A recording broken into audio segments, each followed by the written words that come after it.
오늘 우리에게 주시는 하나님의 말씀은 로마서 5장 1절로부터 11절까지입니다.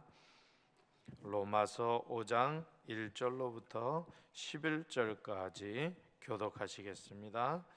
그러므로 우리가 믿음으로 의롭다 하심을 받았으니 우리 주 예수 그리스도로 말미암아 하나님과 화평을 누리자. 또한 그로 말미암아 우리가 믿음으로 서 있는 이 은혜에 들어감을 얻었으며 하나님의 영광을 바라고 즐거워하느니라. 다만 이뿐 아니라 우리가 환난 중에도 즐거워하나니 이는 환난은 인내를, 인내는 연단을, 연단은 소망을 이루는 줄 알미로다. 소망이 우리를 부끄럽게 하지 아니함은 우리에게 주신 성령으로 말미암아 하나님의 사랑이 우리 마음에 부은 바 됨이니, 우리가 아직 연약할 때 기약대로 그리스도께서 경건하지 않은 자를 위하여 죽으셨도다. 의인을 위하여 죽는 자가 쉽지 않고 선인을 위하여 용감히 죽는 자가 혹 있거니와, 우리가 아직 죄인 되었을 때 그리스도께서 우리를 위하여 죽으심으로 하나님께서 우리에 대한 자기의 사랑을 확증하셨느니라.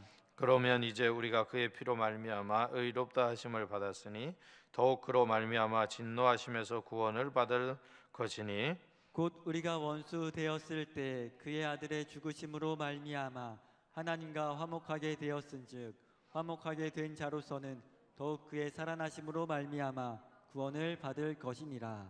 그뿐 아니라 이제 우리로 화목하게 하신 우리 주 예수 그리스도로 말미암아 하나님 안에서 또한 즐거워하느니라. 아멘. 할렐루야. 오늘도 이 저녁에 나오신 여러분들에게 하늘의 음성과 하늘의 복이 있으시길 주의 이름으로 축원합니다. 저는 오늘 화평을 누리자라는 제목을 가지고 하나님의 말씀을 증거하려고 합니다. 화평이라는 말은 서로 평화한다는 말이죠. 화내지 않고 또 울지 않고 슬퍼하지 않고 서로 평화한다는 말입니다. 그래서 서로에 대한 감정이 좋은 감정이 되는 것, 그게 바로 화평입니다. 이 화평을 누가 이루셨나? 우리 주 예수 그리스도께서 화평을 이루셨다는 말이죠. 그걸 우리가 믿는다라는 말입니다. 가족끼리 이렇게 모여 있어도 식탁이 즐거워지고 또 가족이 평화하려면 그 안에서 뭔가 서로의 마음이 불편하지 않아야 됩니다. 그래야 평화할 수 있고 또 불평하지 않을 수 있습니다. 여러분들 명절에 친지들 또 친척들 또 가족들을 만나셨나요? 가족들을 보면서 어떤 일이 있으셨나요? 뭐 여러 가지 일들을 하실 수 있으셨을 것입니다. 뭐 윷놀이를 하는 가정도 있었을 거고 또 좋은 그림을 이렇게 하시는 분들도 있었을 것이고 또 덕담을 나누시는 그런 분들도 있을 것입니다. 대부분의 가정들은 만나면 기분이 좋습니다. 그 혈연이라고 하는 것, 그게 참 대단한 것이기 때문에 자기와 닮은 얼굴들을 본다라고 하는 것이 참으로 놀라운 일이죠. 그래서 가족들을 볼 때 기분이 좋고 또 평화할 수가 있습니다. 우리는 예수 그리스도로 말미암아 하나님과 화목한 사람들이요, 화평한 사람들이에요. 그래서 오늘 사도 바울은 로마 교회 교인들에게 오늘 이렇게 말하고 있는 거예요. 화평을 누리자. 화평했으니까 하나님과 화평을 누리자, 이렇게 이야기하고 있습니다. 여러분, 하나님과 화평을 누리고 계십니까? 오늘 질문은 이것입니다. 성경에서 사도 바울은 로마 교회 교인들에게 그리고 우리에게 묻는 거예요. 그러면 당신이 예수 그리스도를 믿는 사람이고 하나님을 믿는 사람이면 정작 하나님과 화평을 누리고 있느냐? 이 말은 뭐냐? 대화하고 있느냐 이겁니다. 기도하고 있느냐? 감사하고 있느냐? 서로 의견이 이렇게 소통되느냐 이겁니다. 이 가족 중에도 소통이 잘 되는 사람이 있고 소통이 잘 안 되는 사람이 있습니다. 소통이 안 되면 참 힘들죠. 가족 중에도 자기 말만 하는 사람들이 있어요. 그래서 도저히 내 의견을 말할 수가 없습니다. 근데 가족 중에 의견이 잘 통하면 서로 얘기가 하는 거예요. 예, 쌍방 간에 대화가 가능하다는 거죠. 여러분, 우리 하나님과 여러분들은 대화가 잘 되고 있느냐? 여러분, 이 하나님과 잘 대화가 된다라고 하는 게 바로 화평을 누리는 겁니다. 그 누리는 거예요.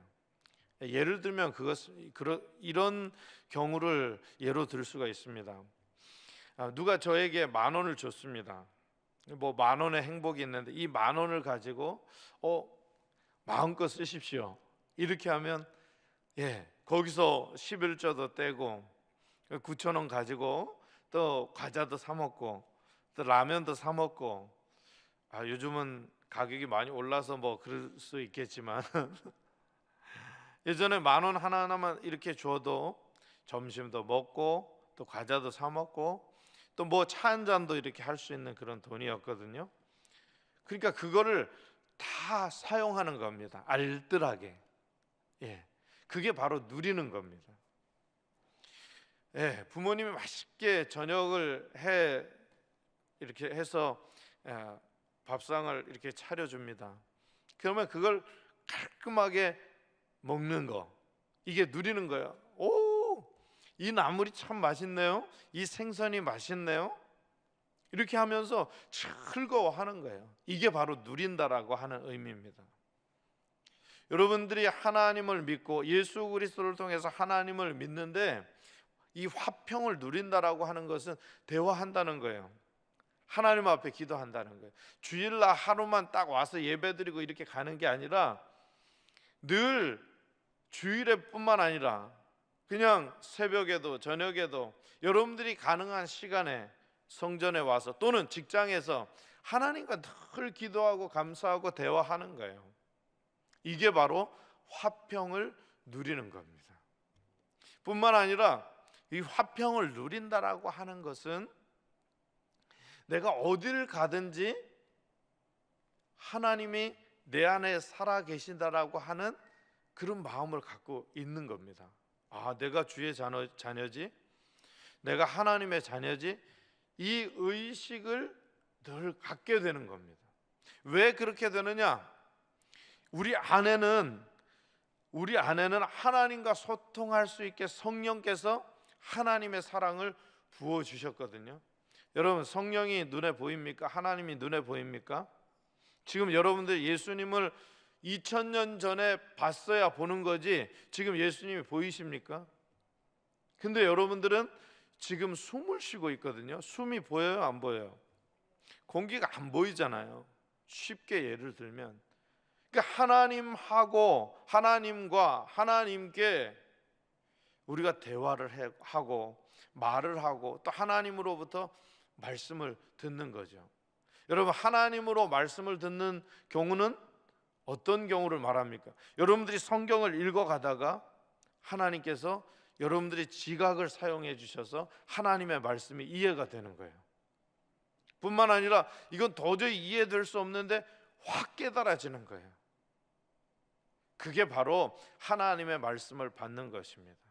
또 여러분들이 예배 시간에 와서 하나님의 말씀이 설교자로부터 들려지는 거예요. 오늘 이렇게 살았는데 하나님께서 주의 강단에서 이렇게 선포하시는구나. 여러분, 이것이 바로 화평을 누리는 삶입니다. 하나님이 오늘 나에게 이렇게 말씀하시는구나. 그래서 대부분의 설교자들은 이 성경을 읽을 때, 강단에서 읽을 때 오늘 우리에게 주시는 하나님의 말씀은 이렇게 얘기합니다. 매일 하나님께서 공급해 주시는 것이죠. 매일 나에게 하나님의 말씀을 공급해 주셔요. 믿음이 있는 자들에게는 항상 공급해 주셔요. 그러니까 그 말씀을 붙들고 하나님이 이렇게 말씀하셨구나. 이게 바로 화평을 누리는 거예요. 만일 여러분들 삶 속에 하나님의 말씀이 없다, 그러면 화평을 누리지 못하는 거예요.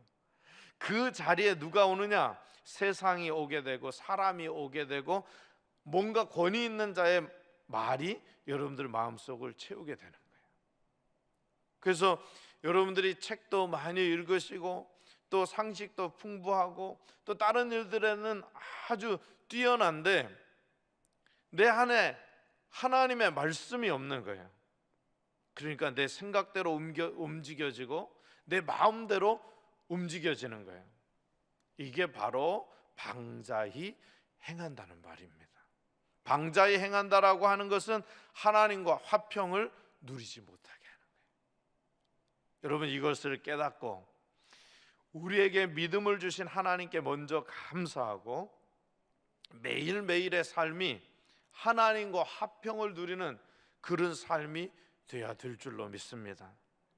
그러려면 우리 안에 늘 점검해야 될 것이 있는데 그것이 뭔가 오늘 사도 바울이 로마 교회에게 이야기해 주는 겁니다.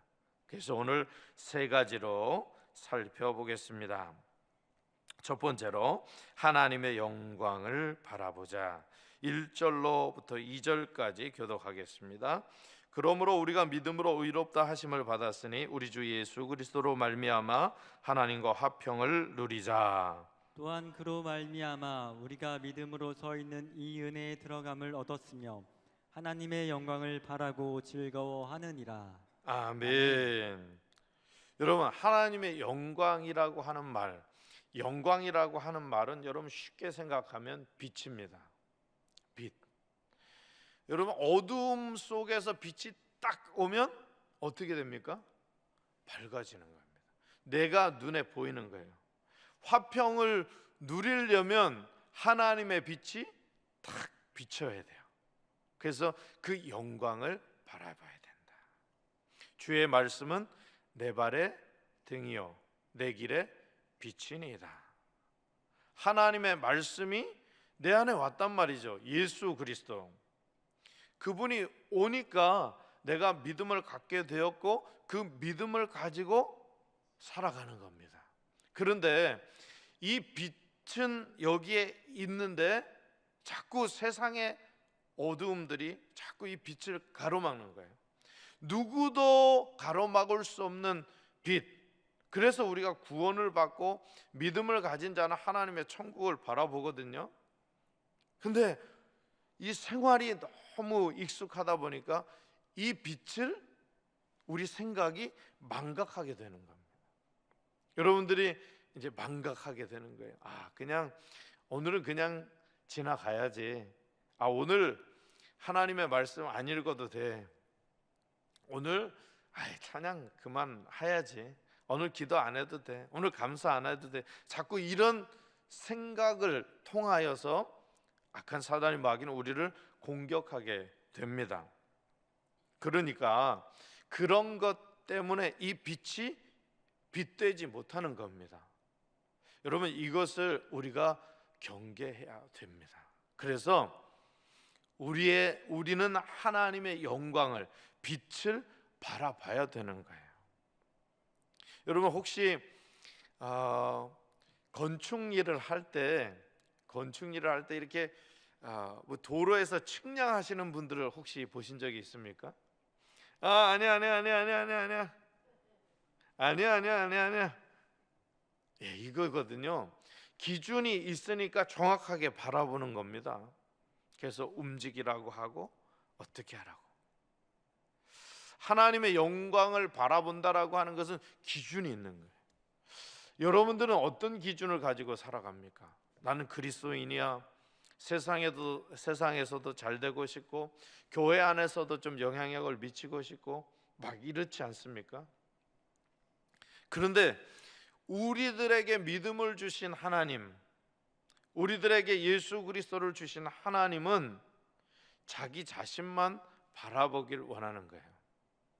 예수 그리스도를 통하여서 천국을 바라보길 원하는 거예요.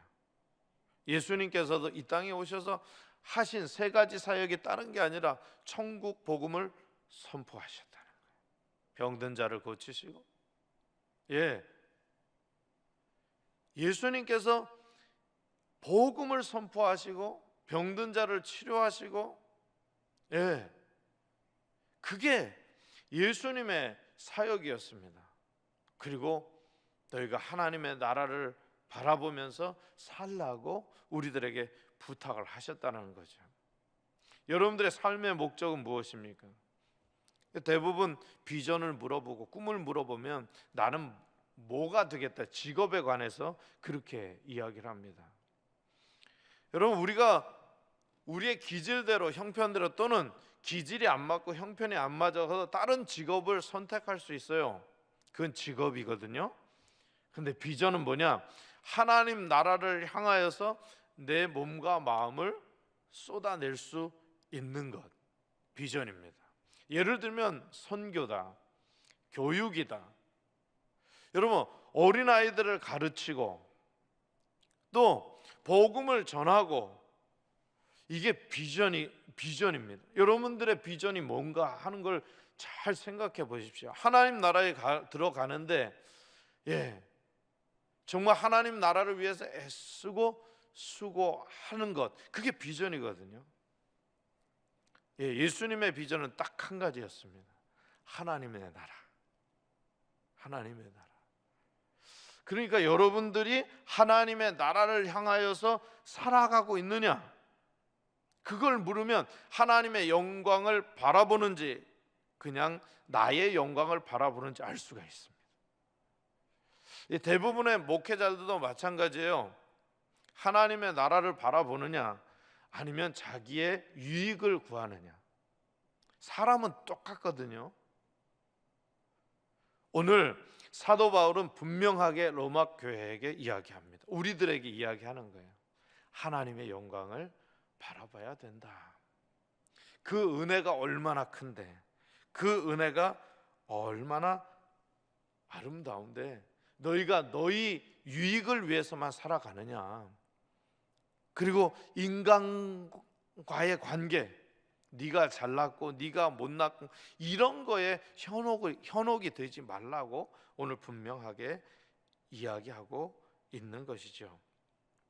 하나님의 영광을 바라보면 어떤 일이 생기느냐? 즐거움이 생깁니다. 여러분들이 살아가는 게 즐겁나요? 고통스럽나요? 아니면 마지못해 살고 계십니까? 여러분 안에 하나님을 바라보게 되면 하나님이 주시는 즐거움이 있어요. 영적인 즐거움. 이 영적인 즐거움이 있어야 여러분들의 신앙이 회복이 됩니다. 하나님과 화평을 누릴 수가 있다라고 하는 겁니다.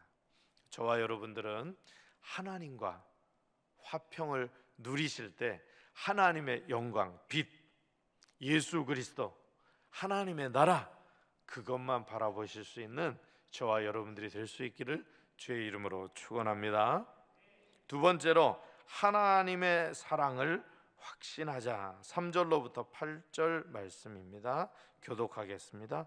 다만 이뿐 아니라 우리가 환난 중에도 즐거워하나니 이는 환난은 인내를, 인내는 연단을, 연단은 소망을 이루는 줄 알미로다. 소망이 우리를 부끄럽게 하지 아니함은 우리에게 주신 성령으로 말미암아 하나님의 사랑이 우리 마음에 부은 바 됨이니, 우리가 아직 연약할 때 기약대로 그리스도께서 경건하지 않은 자를 위하여 죽으셨도다. 의인을 위하여 죽는 자가 쉽지 않고 선인을 위하여 용감히 죽는 자가 혹 있거니와, 우리가 아직 죄인 되었을 때 그리스도께서 우리를 위하여 죽으심으로 하나님께서 우리에 대한 자기의 사랑을 확증하셨느니라.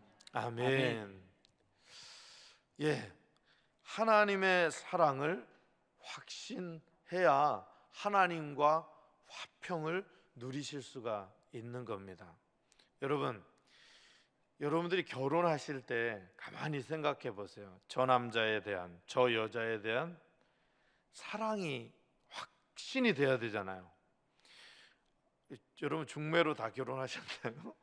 그런 분들도 계시고, 그런데 연애할 때 상대방에 대한 사랑이 확신이 돼야 되는 겁니다. 그래서 남자고 여자고 60% 이상 돼야 결혼이 가능합니다. 그래서 두 사람이 같은 시기에 이 결혼하자, 이 생각을 갖고 저 남자는 100% 만족함을 주지 못하지만 그래도 60%는 좀 괜찮아. 그러면 결혼한다고 해요. 네. 그러니까 인간이라고 하는 것은 50% 자기 것을 넘어서 한 10%만 충족시키면 서로 결혼은 이때 결혼해야 되겠다 그러면 결혼한다라고 하는 겁니다. 근데 이것을 좋은 말로 얘기하면 상대방에 대한 사랑에 대한 확신입니다. 저 사람에 대한 확신이죠. 자, 가만히 보세요. 예수 그리스도는 우리를 위해서 죽으셨습니다. 예수 그리스도는 우리를 위해서 살아나셨습니다. 이게 복음입니다. 예수님께서는 이 복음을 통하여서 자기의 사랑을 확증하셨느니라. 여러분, 이것이 어떻게 깨달아지느냐?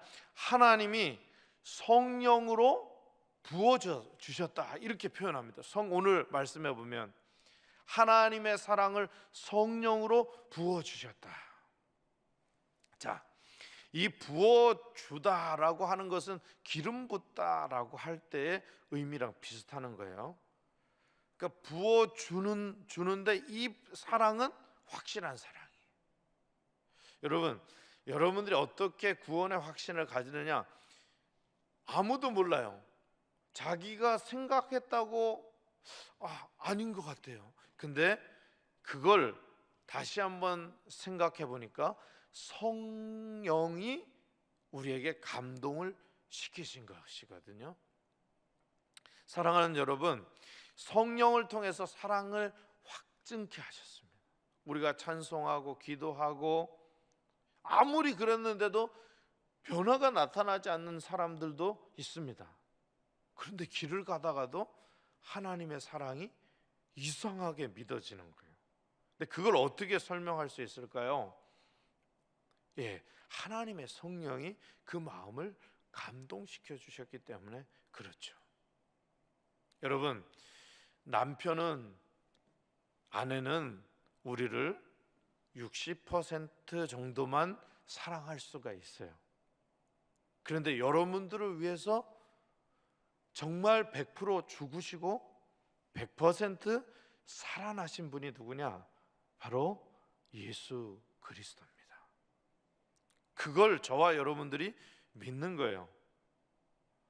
그러니까 우리가 그 사랑을 확증할 수 있다라고 하는 겁니다. 사랑하는 여러분, 하나님과 화평을 누리시는 분들은 바로 이 사랑을 확증하는 거예요.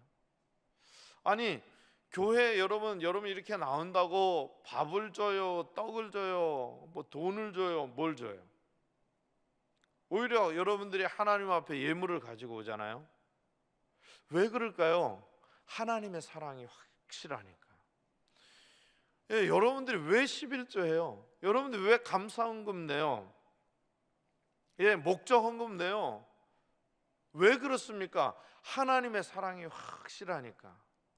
하나님 앞에 말씀대로 하나님을 위하여 여러분들이 예물을 드리는 거예요. 하나님의 사랑이 여러분 안에 확증되니까. 여러분, 이 사랑보다 큰 사랑은 없으면 그것이 바로 기독교인입니다. 그런데 이 사랑보다 다른 사랑이 더 크게 느껴지고 확증하면 그건 그리스도인이 아니다.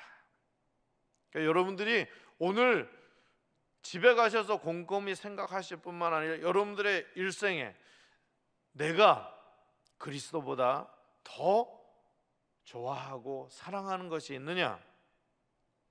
그러면 여러분들 그리스도인이 아니고, 내가 정말 다른 무엇보다도 예수 그리스도를 사랑하느냐? 정말 이거는 예수 그리스도를 사랑하느냐? 하나님이 부으신 성령으로 말미암아 내 안에 그런 확신이 넘치고 있느냐? 그러면 그분이 그리스도인이다. 초대교회는 배신자들이 많았어요. 배교하는 자들. 목숨을 걸고 신앙생활하는 거예요. 황제에게 숭배하지 않겠다 이렇게 작정하면 그게 바로 그리스도인이었습니다. 근데 그렇지 않고 자기 목숨이 아까우면 배교하게 되는 거예요. 그걸 이단자들이라고 합니다. 여러분, 그래서 예수 그리스도를 믿었다 할지라도 우리의 삶이 그렇지 못하면 이게 50%라고 이야기하는 겁니다. 여러분, 100% 구원을 받고 싶지 않습니까? 그러면 하나님의 사랑을 확증하고 그 사랑밖에 없다라고 하는 것을 여러분 꼭 깨달으실 수 있기를 주의 이름으로 축원합니다. 그때 주님과 화평, 하나님과 화평할 수 있을 뿐만 아니라 그 화평 중에서 늘 즐거운 마음으로 모든 일들을 감당할 수 있다라고 하는 겁니다. 마지막 세 번째, 하나님의 구원을 즐거워하자. 9절로부터 11절 말씀 교독하겠습니다. 그러면 이제 우리가 그의 피로 말미암아 의롭다 하심을 받았으니 더욱 그로 말미암아 진노하심에서 구원을 받을 것이니 곧 우리가 원수 되었을 때 그의 아들의 죽으심으로 말미암아 하나님과 화목하게 되었은즉 화목하게 된 자로서는 더욱 그의 살아나심으로 말미암아 구원을 받을 것임이니라.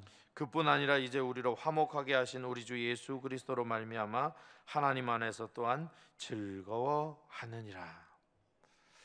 여러분, 구원이 당연한 거라고 생각하셨습니까?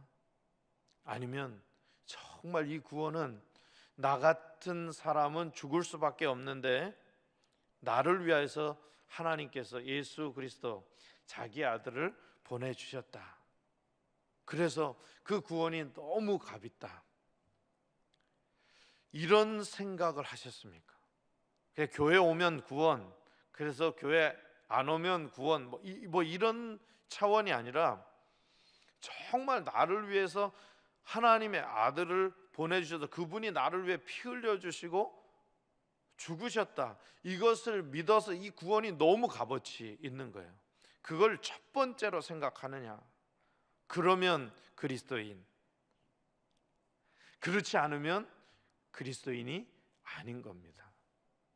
여러분, 제가 아니다, 기다 이렇게 해서 이분법적으로 생각하는 게 아니라 로마서는 단호해요. 왜냐하면 죽음이 다가오고 있거든요.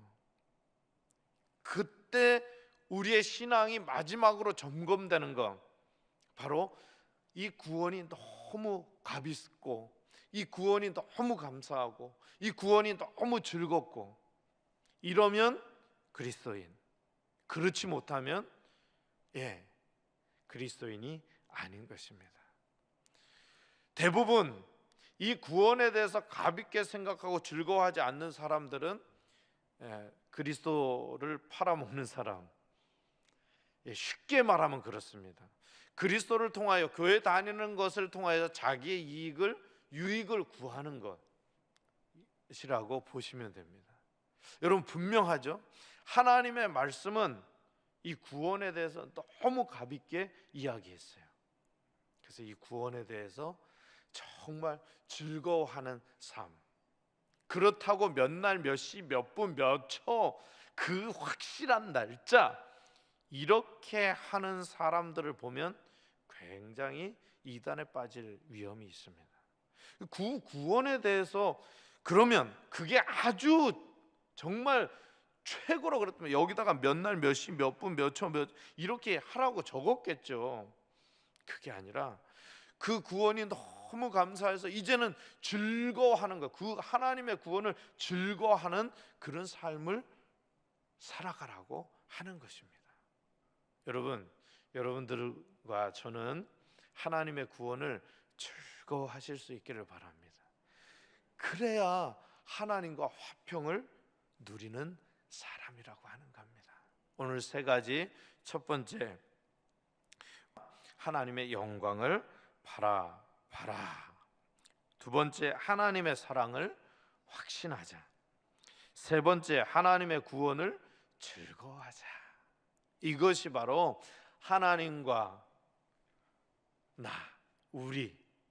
우리가 하나님과 화평을 누리는 방법입니다. 오늘도 저와 여러분들이 하나님과 화평하여 화평케 됐기 때문에 이 화평을 마음껏 누리실 수 있기를 주의 이름으로 축원합니다. 기도하겠습니다.